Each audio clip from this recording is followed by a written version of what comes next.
58 दलितों की हत्या, 5 लड़कियों का रेप, आरोपी 45, लेकिन सजा किसी को नहीं। ये कहानी है बिहार के लक्ष्मणपुर बाथे नरसंहार की, जिसे 12 गांव नरसंहार का बदला माना जाता है। इसे अंजाम दिया था रणवीर सेना ने, जो अगड़ी जातियों की निजी सेना थी।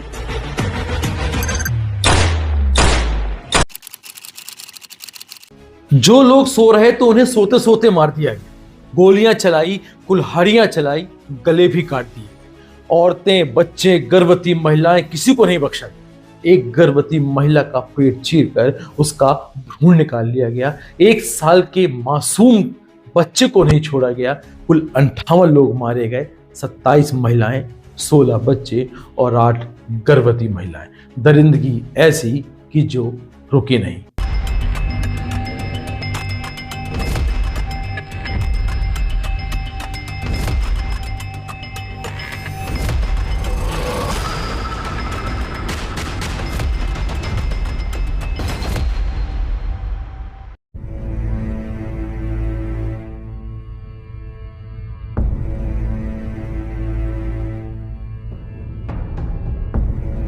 आज हम आपसे ऐसी कहानी की बात कर रहे हैं जिस कहानी को सुनकर शायद आपकी रूह कांप जाए। एक ऐसा गांव जहां एक रात में 58 जिंदगी बुझा दी गई और आज भी इंसाफ रास्ता ढूंढता है।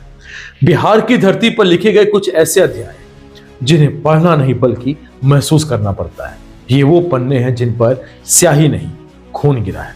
जहानाबाद जिले का लक्ष्मणपुर बाथे गांव ऐसा ही एक नाम है जिसे सुनते ही रूह कांप उठती है। 28 से ज्यादा साल बीत चुके हैं, लेकिन 1 दिसंबर 1997 की वह रात आज भी गांव की मिट्टी में दबी चीखों की तरह जिंदा है। उस रात 58 बेगुनाह दलितों को सिर्फ इसलिए मार दिया गया था क्योंकि वे कमजोर थे, गरीब थे और बराबरी की मांग कर रहे थे। यह सिर्फ एक नरसंहार नहीं बल्कि इंसानियत की सार्वजनिक हत्या का एक जीता जागता उदाहरण था। सोन नदी के किनारे बसा यह बाथे गांव, जहां डर रोज वहां के लोगों के साथ सोता था। सोन नदी के किनारे बसा लक्ष्मणपुर बाथे दिखने में भले ही एक साधारण गांव था, लेकिन 1990 के दशक में यह बिहार के सबसे सुलगते सामाजिक संघर्ष का केंद्र बन चुका था। यहां मुख्य रूप से दुसाध समुदाय के लगभग 180 दलित परिवार रहते थे। ना इस गांव में पक्की सड़कें थी, ना इस गांव में बिजली थी, ना ही इस गांव में प्रशासन की मौजूदगी थी। यह गांव हर मायने में हाशिए पर था। यहां के लोग खेतिहर मजदूर थे जो जमींदारों की खेतों पे काम करते थे, लेकिन अब वे सिर झुकाकर नहीं, हक मांगकर जीना चाहते थे। यह बात शायद उन ऊपर जाति वालों को खटकने लगी। सीपीआई जैसे वामपंथी संगठनों का समर्थन करने वाला यह गांव धीरे धीरे बागी गांव की छवि में ढलने लग गया। जाति, जमीन और बंदूकें जब बिहार का यह गांव युद्धभूमि बन गया। 1990 का वह दशक जब बिहार में जाति हिंसा का सबसे खौफनाक दौर था। एक तरफ दलित और पिछड़े वर्ग संगठित होकर भूमि सुधार और मजदूरी के अधिकार की बात कर रहे थे, तो वहीं दूसरी ओर ऊपरी जातियों के जमींदार हथियार उठा रहे थे। इसी टकराव ने जन्म दिया निजी सेनाओं को।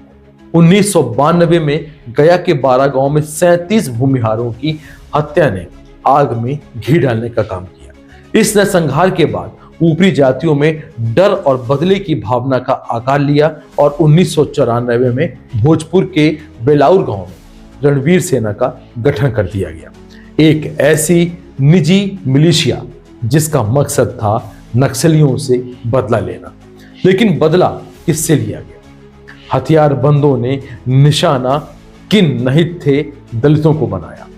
कौन थे वो गांव वाले जिनको यह निशाना बनाया गया? लक्ष्मणपुर बाथे गांव बदले के लिए चुना गया। सॉफ्ट टारगेट जहां पे दलित थे, उन्हें मौत के घाट उतारा गया। 30 नवंबर 1997 की वो शाम जब लक्ष्मणपुर बाथे से सटे कामता गांव में एक गुप्त बैठक की गई थी। धर्मा शर्मा के घर पर आसपास के कई गांव से करीब 100 रणवीर सेना के हथियारबंद सदस्य जुटे। फैसला हो चुका था कि आज रात खून बहेगा। लक्ष्मणपुर बाथे का इसलिए चुना गया क्योंकि वहां ना पुलिस थी, ना प्रतिरोध की ताकत थी और ना ही गांव के पास किसी प्रकार की कोई व्यवस्थाएं थी। गांव के लोग रोज की तरह खाना खाकर सोने की तैयारी कर रहे थे। उन्हें नहीं पता था कि मौत सोन नदी के पार उनके दरवाजे तक आ जाएगी और उनके दरवाजे पर दस्तक देकर मौत उन्हें अपने साथ लेकर जाएगी। रात 1 दिसंबर 1997, 3 घंटे जो सदियों का दर्द देकर चला गया। आधी रात के बाद नावों से रणवीर सेना के सदस्य सोन नदी पार कर गांव में घुसने लगे। करीब 14 दलित घरों को घेरा गया जो कि गहरी नींद में सो रहे थे। उन्हें सोते सोते मार दिया गया। गोलियां चली, कुल्हाड़ियां चली, गले काटे गए, हाथ काटे गए। औरतें, बच्चे, गर्भवती महिलाएं, किसी को नहीं बख्शा गया। एक गर्भवती महिला का पेट चीरकर उसके पेट से भ्रूण निकाल लिया गया। 1 साल के मासूम तक को नहीं छोड़ा गया। कुल 58 लोग मारे गए, जिसमें 27 महिलाएं, 16 बच्चे और 8 गर्भवती महिलाएं थी। दरिंदगी यही नहीं रुकी साहब। जब नाविकों ने हमलावरों को नदी पार कराई तो उन्हें भी मार दिया गया ताकि कोई गवाह न बचे, कोई सबूत न बचे और कोई इस दर्दनाक हत्या का निशानदेही न बचे। सुबह हुई लेकिन गांव में जिंदगियां खत्म हो चुकी थी। सुबह जब सूरज निकला तो गांवों में सिर्फ लाशें थीं। खून से सनी छक विक्षप देश सन्न रह गया। तात्कालिक राष्ट्रपति के.आर. नारायण ने इसे राष्ट्रीय शर्म तक का नाम दिया। प्रधानमंत्री इंदु कुमार गुजराल से लेकर हर राजनीतिक दल में इस बात की निंदा की गई। 2 दिनों तक शवों का अंतिम संस्कार भी नहीं हुआ।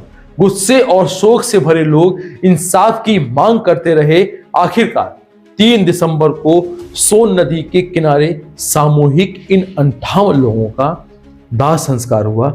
58 चिताएं, 58 अधूरी जिंदगियों को जला दिया गया।